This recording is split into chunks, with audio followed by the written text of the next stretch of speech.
I've been with Palm Beach County ERM for about 22 years. I've been doing fire for about that. Been the fire manager of Palm Beach County since 2015. So I deal with all the prescribed fire, fuel management, and then deal with stuff like this and talking to y'all. Well, yeah, clicker or something. Am I just...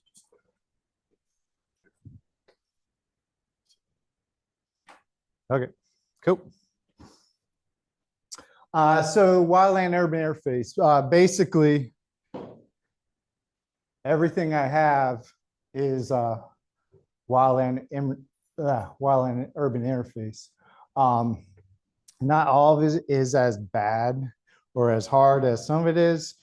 You can see this is our natural areas map. We have about 32,000 acres. It's broken up into, well, about 32 sites and a little bit. Some aren't natural areas. We purchased all the properties starting in the 90s through a bond referendum. The sizes of the sites range from about 1 acre up to 12,000 acres.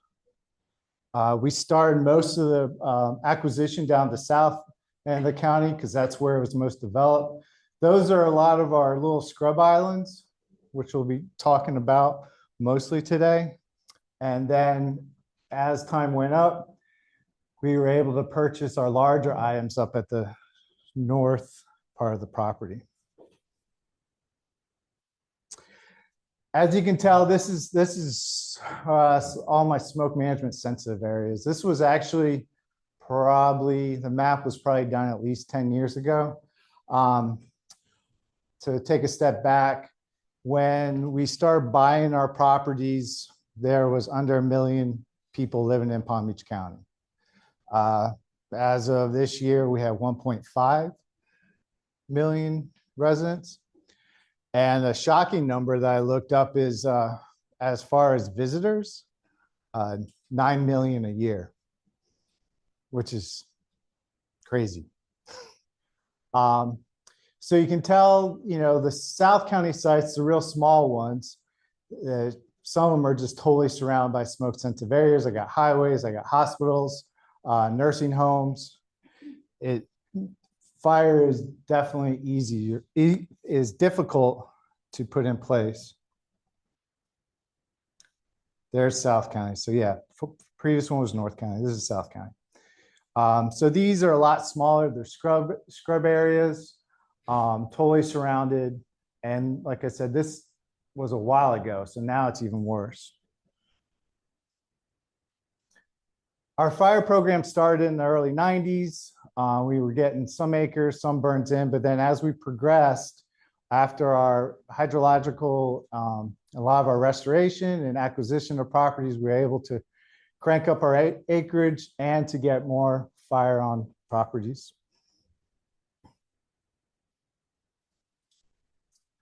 A lot of my easier properties are the ones that are going to be north with less smoke issues.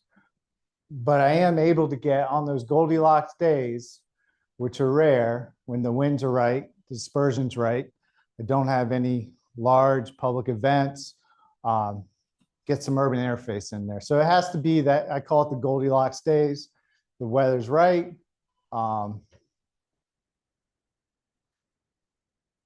And everything else. This is 26 acres that we did in Juneau Dunes, right along US 1.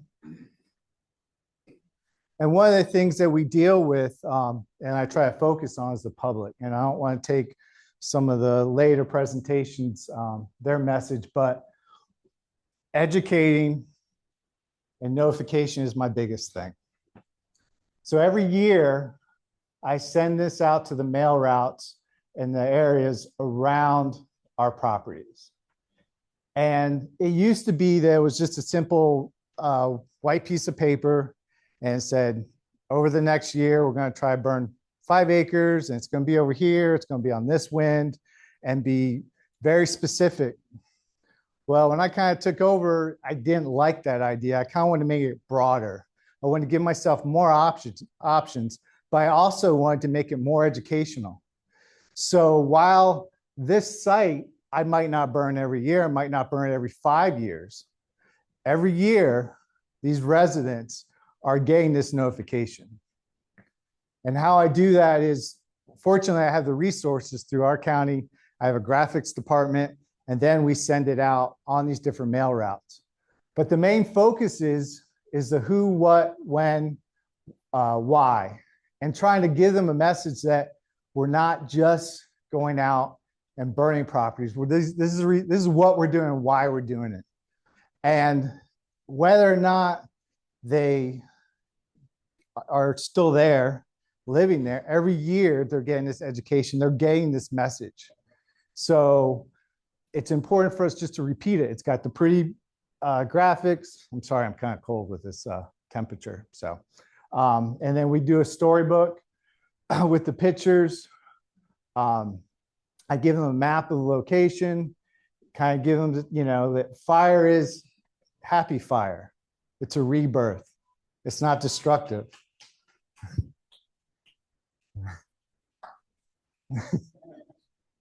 And because a lot of the phone calls I get are the destructive, the dirty, the smoke.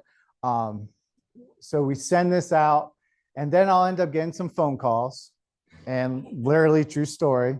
They all want to know when I'm going to burn.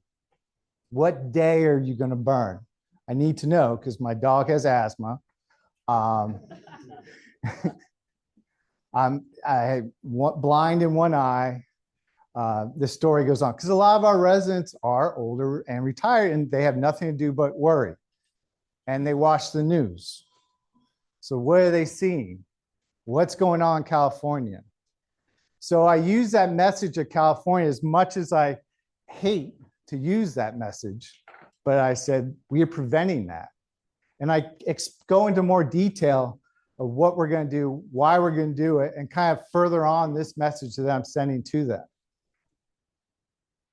And since we've been doing this, and then we say, if you want to be notified the day of, call this number, we'll put you on the list.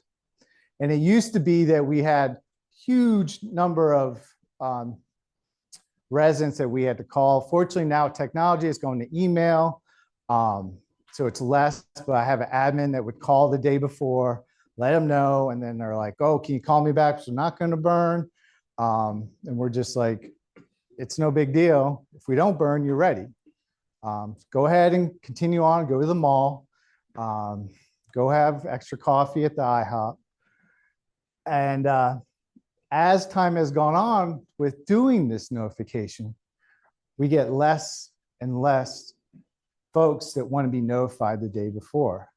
So we're educating them on this, but then we're also, they have an understanding of it, and they know that I'm not going to burn every day. These sites are like, so I'm so detailed and so specific in my window and the weather that I need, that we're not just haphazardly going out and burning this. So I have the location of the whole site. I might only be doing 26 acres. And we're not burning the whole site, but it also gives me that window. And I can say, well, if I don't like this, I have another unit I can add into it. It's not specific. It is a larger mail route because I'm doing multiple mail routes. It will end up being about 4,000 notifications that go out, which is a lot. We're looking at close to probably, depending on postage and the actual of the service and graphics, ends up coming out to about $1 a notification. But this is the reason why. This is my smoke screen. And obviously, we all know this, the yellow will get maybe something, the red's more, a little more smoke. This was the one day that I had that I've been waiting for probably 2 or 3 years. The site was prepped. I got it, I went on it. And guess what? I only got one phone call, one complaint. Because we had notified all these people, we had notified all these businesses. I had somebody, right east of Trader Joe's. The guy was out on the, he was eating at the Waterway Cafe, having some soup. And he called forestry and complained about my smoke because he got an ash in his soup. I can't make this up. Is this me or is it? Yeah, that. Give me your clip one. Just project. Okay. Sorry about that. So it worked. You know, we got the message out. People understood. They realized that, you know, fire is not a bad thing. You're not going to see what happens on TV. It's because we do what we do. And yes, you're going to drive by on US 1 and it's going to look black and it might be destructive. But I just tell them, back in a month. You know, you come back the next week, you'll see something, but give me 1 month and you'll see that rebirth. You'll see that vegetation. But then how do we do it? How do we get this smoke up and out of there so we don't, we've sent the message out, we've educated the folks, and then now I have to actually put it into place. So I have to be strategic. So has anyone ever heard of mosquito ditches? Yeah. So all those wetlands, some are remnant, but I do have a lot of mosquito ditches in there which help out. But the with scrub and having the wetlands, it's one of the hard things because you need that moisture in the wetlands to hold the fire. But then also you don't want it to be too dry in the scrub, or it needs to be dry enough to burn the scrub. So all the blue lines I end up chopping, give me a nice line that I can put my black in. We're working on an east-northeast wind. I start blowing that smoke and put in a black line on the west side, carry it in. I have the larger lines are chopped, so it gives me easier access to get the fire in. I start working my way from west to east, and we're done in about an hour.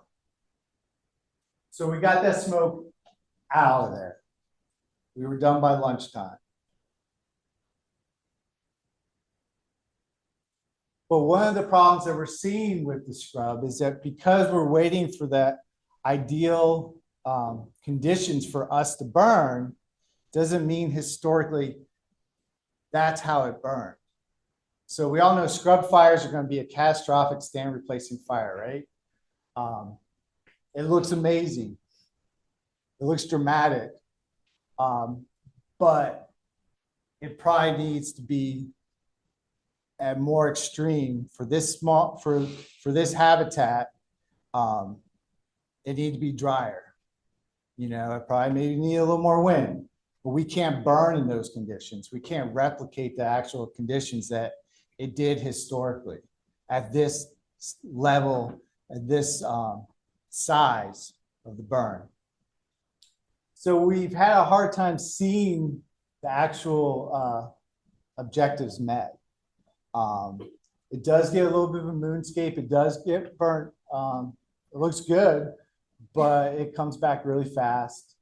And so it's just difficult for us to get the burn in, wait so long to get the burn in, and then when to actually return in the right amount of time to get fire on the ground again. And this is the reason why we can't get back. This I did this smoke screen probably last week. This is this is one of our southern sites, and surrounded. I'm an island. I got no place to put my smoke. So unfortunately, I have to go a different way. I know that it's going to take 2-3 years, maybe, if not more, to actually get fire on the property. But I can go out and do this tomorrow. And am I replacing fire? No. But I'm doing the best I can to help this property go along. If I just walk away from it, I'm going to have to come and do this again because you're not going to be able to get fire into it. So by putting and doing mechanical, I'm opening up the canopy, I'm reducing the shrub, I'm trying to get sunlight to the ground and more biodiversity. The advantages are by doing the mechanical, obviously I don't have any smoke management considerations. I can go do it tomorrow. I can pick the right time when I feel that, is it growing season? Is it dormant season? Are the conditions right?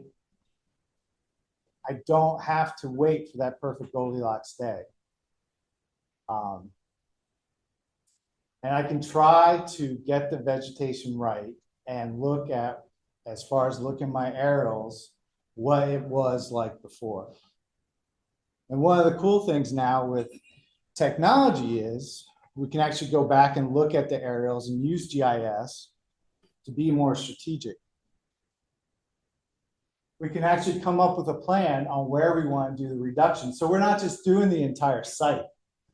We're picking and choosing, and we actually end up doing is putting in more on a rotation with different units in different areas. So we're not just nuking the whole site.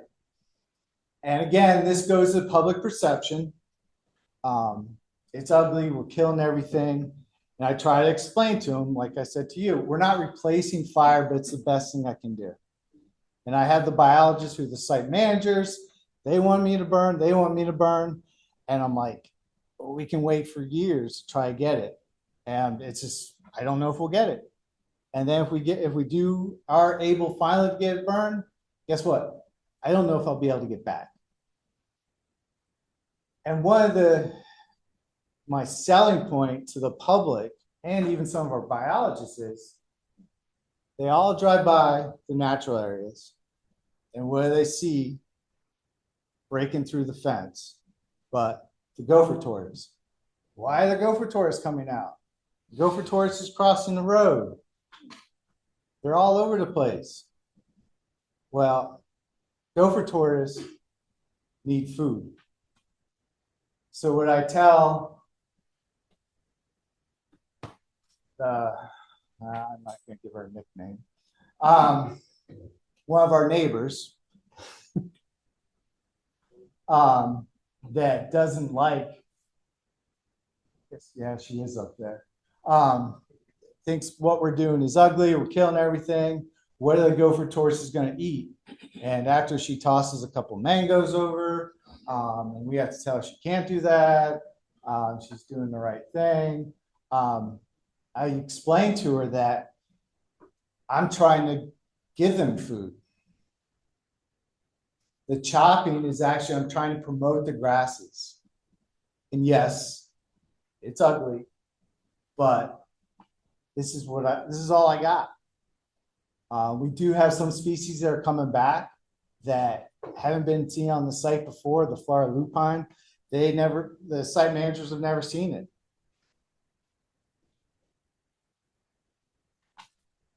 But it is hard to replicate the ecological effects of fire. That's the golden bullet, right?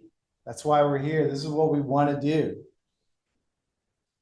And one of the things that's obvious, especially when you do an initial chop, is the accumulation of the organic matter, the mulch.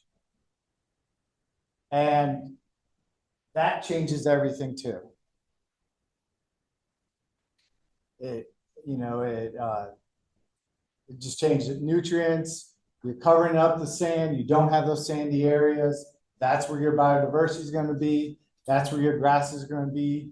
We also had the soil disturbance from the equipment. And then you have the recovery. You're now transitioned into that restoration, where of course you have the nuisance species and the exotics come in. We will see a quick increase, a rapid hardwood sprouting. But let's go initial. So we did chop 5 years before this. And so how it was before, and I say before because it's kind of my predecessors and I don't want to give, yeah. They would chop and then they'd walk away. And they did the same thing with fire. They would burn and then they'd walk away. So if you burn something, you have that window, right? So if you wait another 10 years, you're basically having to make the omelet again. So if you chop and then you wait 5 years, 10 years, you're gonna have to make the omelet again. So post-chop, you start to see some stuff resprouting. And some of the sites, they're all different as far as how the mulch decomposes in the scrub. Some quicker than others. Kind of depends on obviously the vegetation. But then things start to look different when they recover. And one of the things that I'm trying to do, and I finally have some of my biologists coming around that were started out being anti-mechanical, which, hey, I love burning things. I'd much rather burn things than do mechanical. The more we can put it on rotation, the less organic matter is going down. So that's helping us out. We're not creating this huge pile of mulch. We have less mulch. You're continuing on the process with the open sandy areas. Wait 5 years, you're going to go back to that previous picture. So keeping things on a rotation, just like with fire, we're able to be more successful in getting the biodiversity in. And hopefully, and I tell them this, hopefully if we can have less vegetational fuel, maybe one day I can find that Goldilocks day and burn. But if we don't, we're never going to get there. My other issue is bang for the buck. On the same weather condition that I can burn that 26 acres in Juneau Dunes along US 1, I can go out west on one of our larger areas and burn 2,000. And I know 3 years later, I can burn this again. So that's what I have to struggle with. Do I wait and put all my energy on the 26 acres? Or that I may not be able to get a fire return interval to, but I can go chop it tomorrow? Or do I go do something that I know I have the ability to come back and do again? 1 minute, oh boy. So you can see this is North County. I had less smoke issues. It's a lot easier to burn. I'll come back and burn this again in two years. The ignition process is a lot simpler. I do have urban all along my eastern boundary and still do the same notification process. Then moving on to the future, this is an event that we did a couple, 2 weeks ago. We had all the rain. I was trying to do a live fire event. Weather was crazy. So we just lit some palmetto up, some palm fronds, and had the kids put it out. They loved it. So we're teaching that next generation. We do with the middle schools, with the Palm Beach County school district. We stream a live fire event, and they're actually talking to me, asking me questions. Anything from what happens to the deer or what I'm wearing. and learning about fire. So really, it all comes back to that education. And finally, while everyone here looks like they're on one team, there's actually 4 different agencies in that picture. So it's working together. You got fire rescue, you have parks, you have our staff, forestry. Everyone's working as a team. You have to get that mentality in the county and have that team.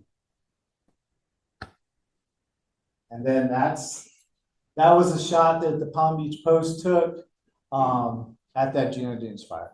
So that's all I got.